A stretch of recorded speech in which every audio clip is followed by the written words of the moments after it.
The discovery the massive hulk drifted silently through the void, its dark metal surface scarred by countless meteor impacts and the slow erosion of centuries in space.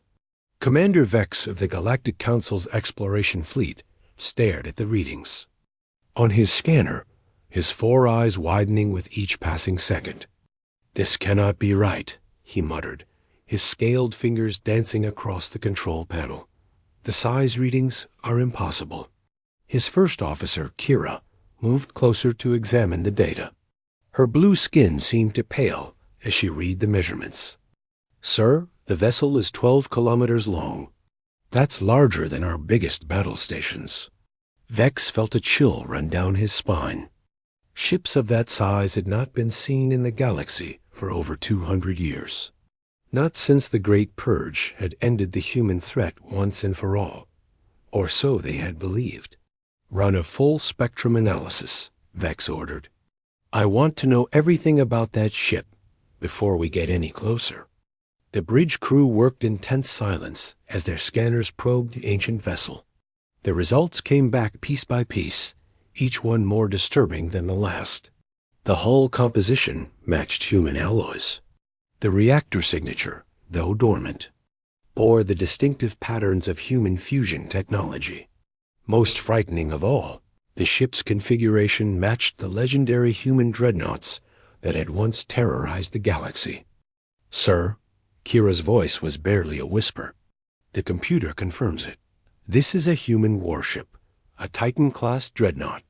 The bridge fell completely silent. Every member of the crew knew the stories.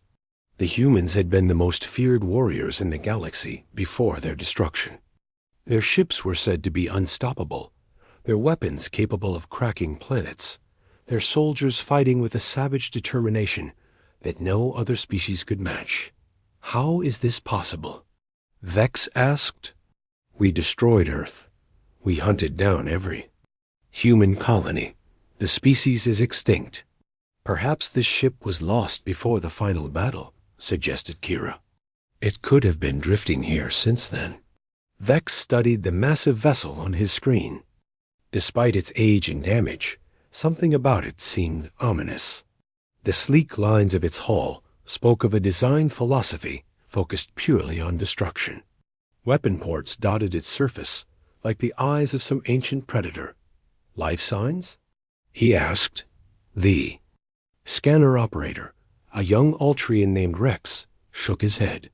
"None detected, sir. The ship appears completely dead."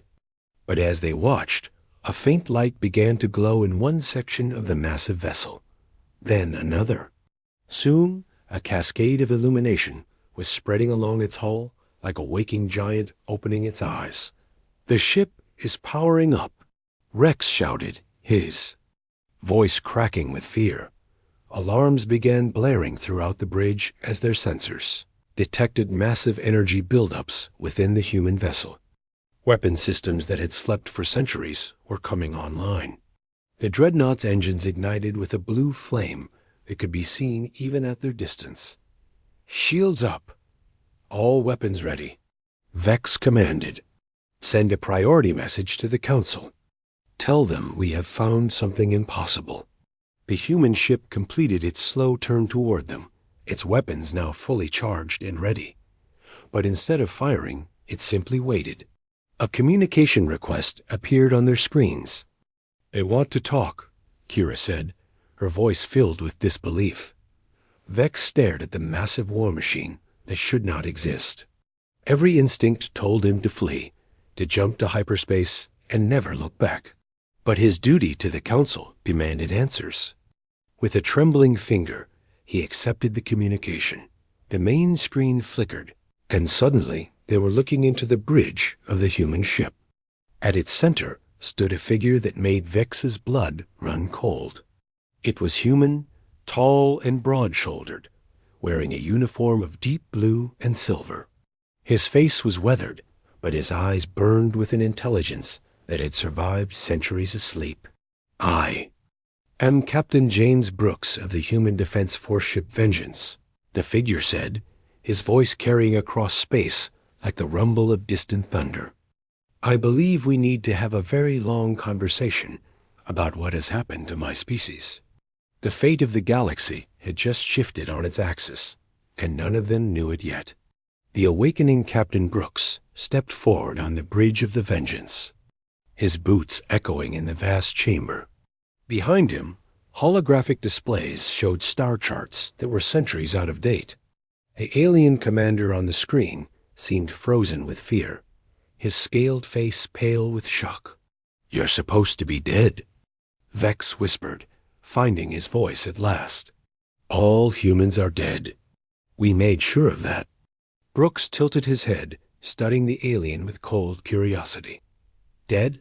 No, Commander. Just sleeping. The Vengeance has been waiting in the Outer Rim for 200 years, exactly as planned. Our deep sleep protocols worked perfectly." "That's impossible," Kira interrupted from behind Vex. "We destroyed Earth. We found every human colony. Your species was wiped out completely." For the first time, Brooks' calm expression cracked. Pain flashed across his weathered features. "Earth? You destroyed Earth?" His voice dropped to a dangerous whisper. "Tell me exactly what happened." Vex hesitated, then decided honesty might keep them alive. The Galactic Council voted unanimously. Humanity was deemed too dangerous to exist. Your wars, your expansion, your refusal to accept limits. You conquered 12 systems in 50 years. We had no choice. Brooks closed his eyes for a long moment. When he opened them again, they burned with a cold fire that made the aliens step back from their screens. "Show me." "Sir?" Vex asked. "Show me what you did to my world." Reluctantly, Vex transmitted the historical records. Images of Earth's final. They filled the screens, the orbital bombardment, the burning continents, the death of 8 billion humans. Brooks watched it all without expression, his hands clenched behind his back. "And the colonies?" he asked quietly. "Hunted down over 50 years. The last human settlement was destroyed 20 years ago on Kepler Prime. We thought we had found them all." Brooks nodded slowly. "You did find them all. The civilians, the families, the innocents who just wanted to farm and build and live in peace. You found them all and killed them." He looked directly at Vex. "But you didn't find us." "Us?" Kira asked. Behind Brooks, the bridge began to fill with other figures. Men and women in military uniforms, their faces hard as stone. They moved with the precise coordination of career soldiers who had trained together for decades. "The Human Defense Force," Brooks explained. "While you were busy destroying our worlds, we were preparing for this day. 50 ships, each with a crew of 5,000. We've been sleeping in the dark between the stars, waiting for the galaxy to think we were gone forever." The implications hit Vex like a physical blow. 50 ships? Ships like this one? Exactly like this one. Titan-class dreadnoughts, each one capable of sterilizing a planet. We built them in secret while you debated our fate in your council chambers. Brooks smiled, but there was no warmth in it. "Tell me, Commander, how many ships does the council have? How many worlds?" Vex's throat felt dry. "The council fleet numbers 800 vessels. We protect over 2,000 inhabited systems." 2,000 systems. Brooks repeated the number thoughtfully. "And you control them all because you destroyed the only species that could challenge your authority. How convenient." "We brought peace to the galaxy," Vex protested. "The human wars were tearing civilization apart." "Peace?" Brooks laughed, a sound like breaking glass. "You call genocide peace? You murdered billions of innocents to stop a few military campaigns?" He stepped closer to the screen. "Let me tell you about real peace, Commander. Real peace comes from strength. Real peace comes from making your enemies too afraid to move against you." Around the bridge of the Vengeance, displays began lighting up. Long-range sensors, weapon systems, Communication arrays. The ancient ship was waking up completely, its systems coming online after 2 centuries of sleep. "Captain," a synthetic voice echoed through the bridge. It was the ship's AI, its tone respectful but urgent. "All systems are now operational. I have detected 47 friendly signals in nearby sectors. The fleet is awakening." Brooks smiled again, and this time it was genuinely terrifying. "Thank you, Arya. Open a channel to all vessels. It's time for the galaxy to remember what happens when you try to cage the human spirit." As Vex watched in horror, more lights began appearing on his long-range sensors. One by one, the ancient human dreadnoughts were powering up across the galaxy, emerging from hiding places in dead systems and asteroid fields. Each one was a weapon of mass destruction, and they were all coming back to life. "What do you want?" Vex asked desperately.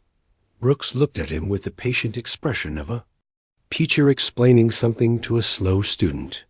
"What I want, Commander, is very simple. I want justice for my species. I want the Council to answer for what they've done. And I want to make sure that no one ever again makes the mistake of thinking humanity can be destroyed."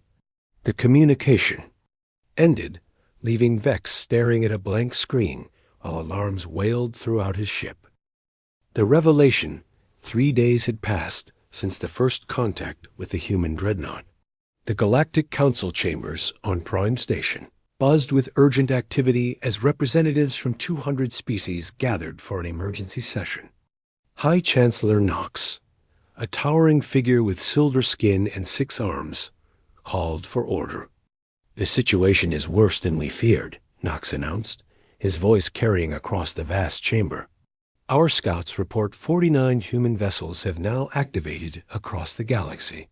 Each one is a Titan-class dreadnought, and they're all moving toward strategic positions." A wave of panicked voices rose from the assembled delegates. The Corthany representative, an insect-like being named Buzz, clicked his mandibles nervously. "How is this possible? We destroyed them all. Our records show complete success." "Clearly, our records were wrong," replied Ambassador Yara of the Centauri Federation, her 3 eyes glowing with worry. "The question now is, what do they want?" High Chancellor Knox activated a holographic display showing the galaxy. Red dots marked the positions of human ships, and their pattern was unmistakable. They were surrounding key council worlds and trade routes. "They want revenge," Knox said grimly, "and they're in position to take it." Meanwhile, aboard the Vengeance, Captain Brooks stood in the ship's war room, surrounded by holographic displays of his fellow captains. 49 other human commanders appeared as blue projections, each one representing a dreadnought that had slept for 2 centuries. "Status report," Brooks commanded Captain Lisa Webb of the Retribution spoke first. "All ships are operational. Our crew revivals are complete.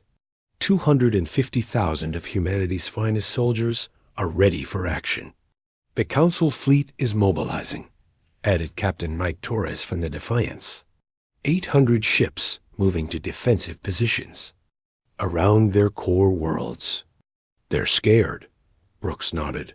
"They should be. But we're not here just for revenge. Arya, show them the data."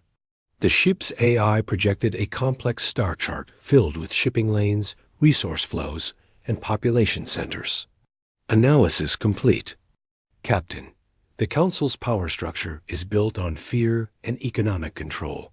They rule through military dominance over weaker species." "Exactly," Brooks said. "They destroyed us because we were the only ones strong enough to challenge their authority. But look at what they've built since then. A galaxy where the strong prey on the weak, where entire species serve as slaves." To the Council's inner circle, Captain Webb frowned. "So what's the plan, Jim? We can't bring back Earth. We can't resurrect our people. No, but we can make sure this never happens again." Brooks gestured to the display. "The Council eliminated. Used to maintain their monopoly on power. They've spent 200 years telling the galaxy that might makes right, that the strong have the right to destroy the weak. They're about to learn what that philosophy really means, said Captain Torres with a grim smile. Our intelligence. Networks have been busy during our sleep, Brooks continued. Arya, show them the real data. New projections appeared, secret communications between council members, records of species enslaved or destroyed, evidence of corruption and brutality spanning centuries. The human captains studied the information with growing anger. The Vorthik, people completely wiped out for refusing to mine their homeworld to death. Captain Webb read aloud. The Talari, enslaved because their natural abilities made them perfect living computers. Dozens of species extinct or enslaved, all in the name of galactic peace. They didn't just commit genocide against us, Brooks said quietly. We were simply the largest target. The Council has been systematically destroying anyone who might threaten their control. Captain Torres leaned forward. What about survivors? Are there other humans out there? Arya's voice filled the chamber. Affirmative. Long-range scans have detected 17 hidden settlements in uncharted space. Approximately 50,000 humans survive in hiding. They have been living in constant fear for 2 centuries. The revelation hit the assembled captains. Like a physical blow. Humans had survived. Families, children, entire communities living in the shadows while the galaxy believed them extinct. They're scattered across the outer rim, Brooks explained. Small groups that escaped the purges and have been hiding ever since. Living in asteroid mines, forgotten worlds, abandoned space stations. Our people have been surviving on scraps, while the Council celebrates our extinction. We need to protect them, Captain Webb said immediately. We will. But first, we need to change the balance of power in this galaxy. Brooks looked at each of his fellow captains. The Council rules through fear. They've convinced everyone that resistance is hopeless, that challenging them means extinction. So we show them what real power looks like, Torres said, understanding dawning in his eyes. Exactly. We're going to remind the galaxy what happens when you try to destroy the human spirit. And then we're going to build something better. Brooks smiled coldly. The Council wanted to rule through strength. Let them try to rule when they're no longer the strongest force in the galaxy. The human captains began to smile as well.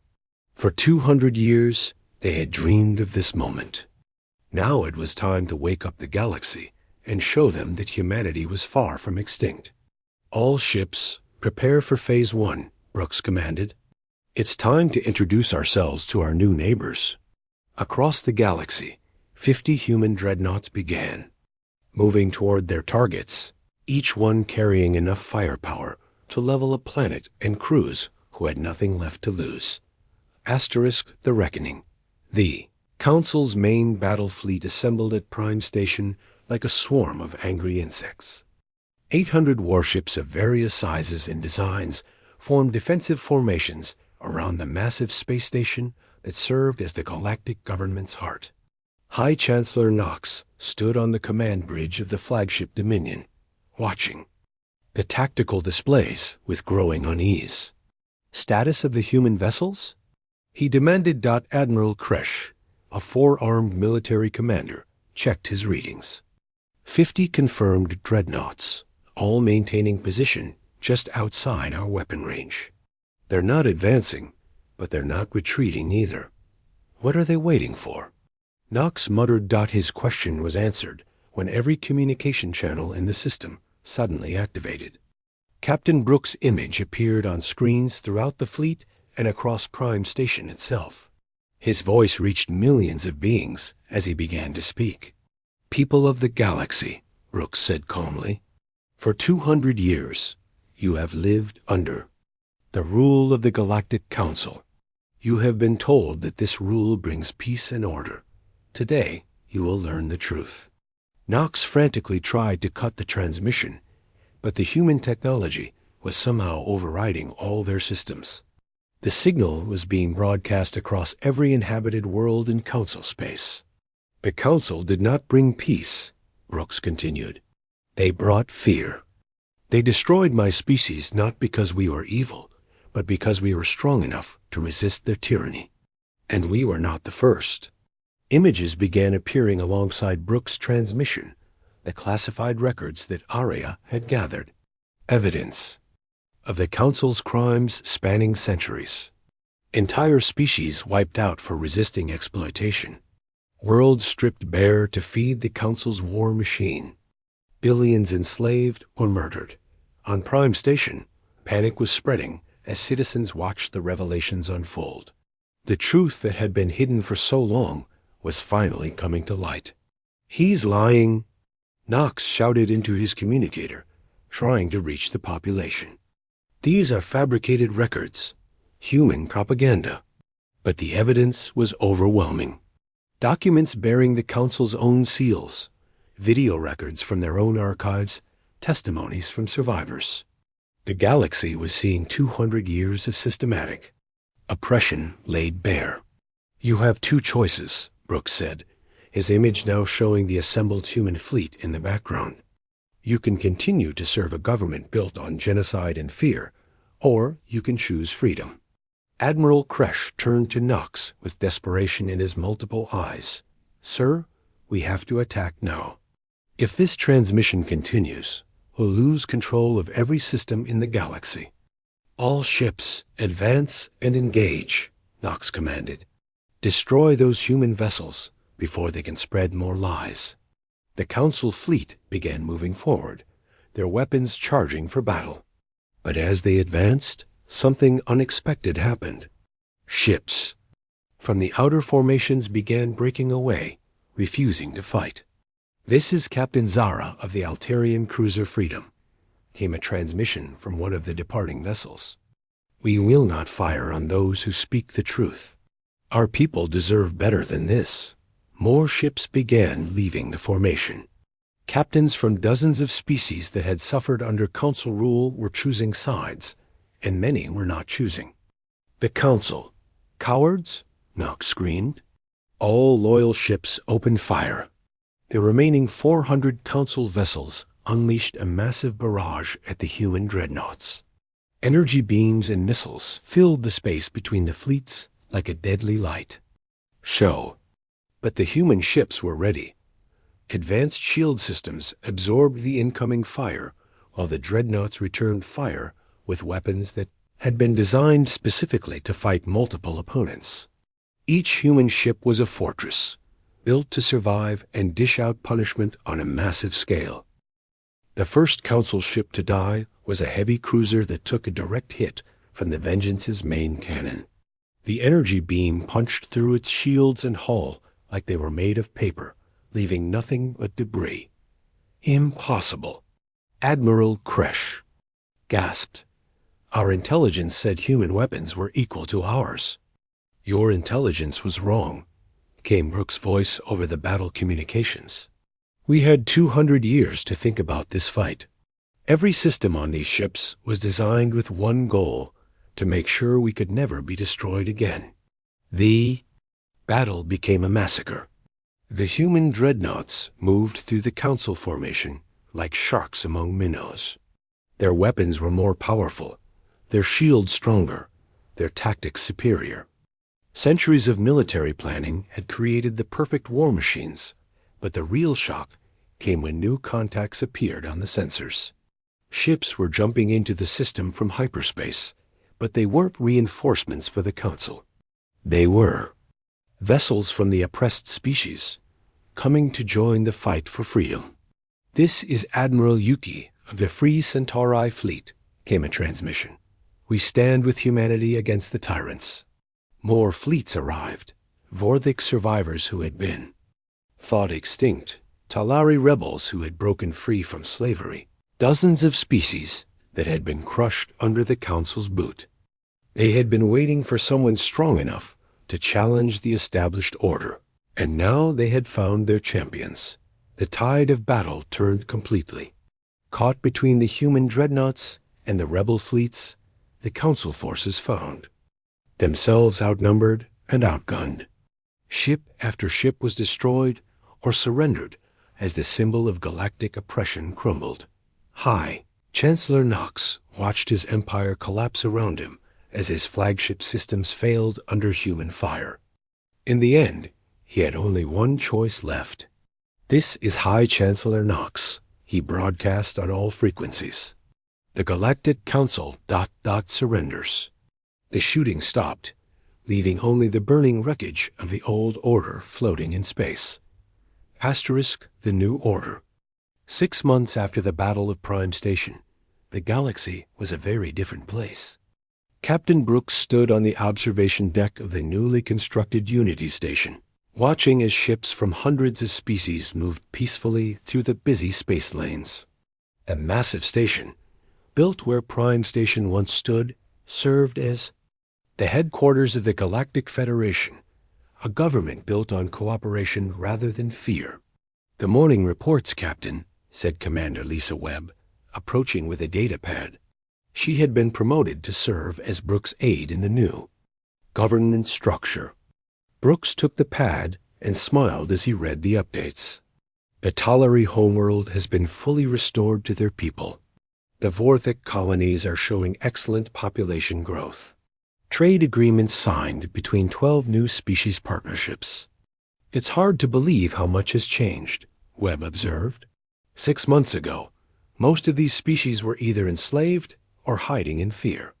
Through the observation windows, they could see the symbol of the new era, the Dreadnought Vengeance, now serving as the flagship of the Federation Defense Force.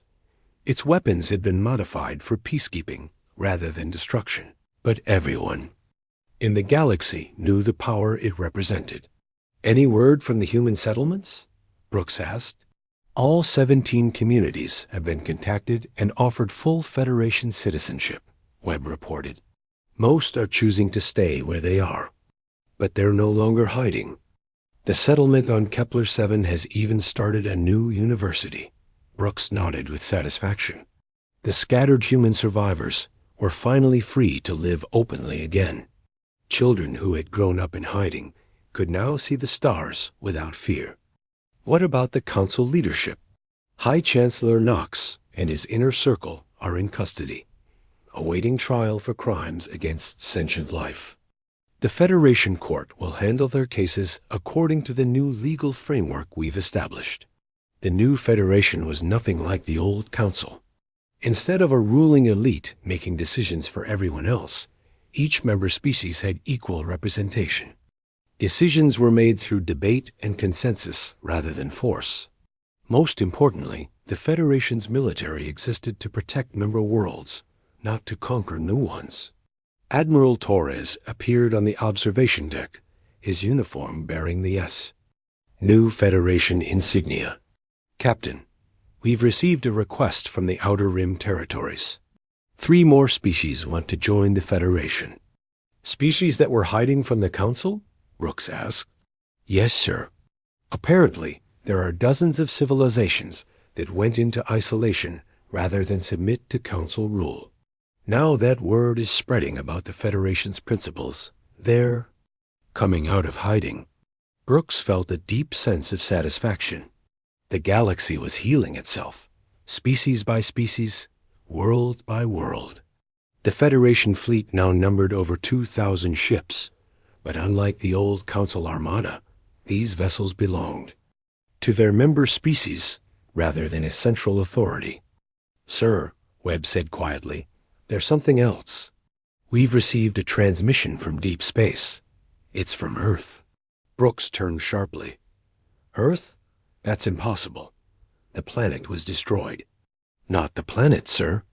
The transmission is from the Earth Memorial Fleet, a group of human ships that have been traveling between the stars for the past 50 years, carrying refugees from the destroyed colonies." The news hit Brooks like a physical blow. More humans had survived, and they had been wandering the galaxy as nomads while the Dreadnought slept. "How many?" "Approximately 200,000, sir. They've been living on generation ships, keeping human culture alive while staying hidden from Council forces." Brooks closed his eyes, overwhelmed by the revelation. After believing humanity was nearly extinct, they kept discovering more survivors. The resilience of his species never ceased to amaze him. "Send them our coordinates," he said finally. "It's time for all of humanity to come home, to whatever home we choose to build." As if summoned by his words, the communication system activated. Arya's voice filled the observation deck. "Captain, incoming transmission from the Memorial Fleet. They request permission to dock." "Permission granted," Brooks said immediately. Over the following hours, the first ships of the Memorial Fleet began arriving at Unity Station. Ancient vessels that had been traveling between the stars for decades, carrying the dreams and hopes of humanity across the void. As Brooks watched them dock, he thought about the long journey that had brought them all to this moment. The galaxy had tried to destroy humanity and nearly succeeded. But humans had done what they always did when faced with extinction. They had adapted, survived, and ultimately thrived. Now they were helping to build something better than what had come before. "Captain," Admiral Torres said, "the Federation Council is ready to begin the afternoon session. They're finalizing the new constitution." Brooks took one last look at the bustling space around Unity Station. Ships from dozens of species working together, trading freely, exploring new worlds without fear of conquest or destruction. The galaxy was finally learning what peace really looked like. "The future looks bright," he said to Webb as they headed toward the council chambers. "Yes, sir," she replied. "And humanity will be there to help guide it." The human dreadnoughts had returned to change the galaxy forever. But their greatest victory wasn't in the battles they won. It was in the peace they helped create. ***.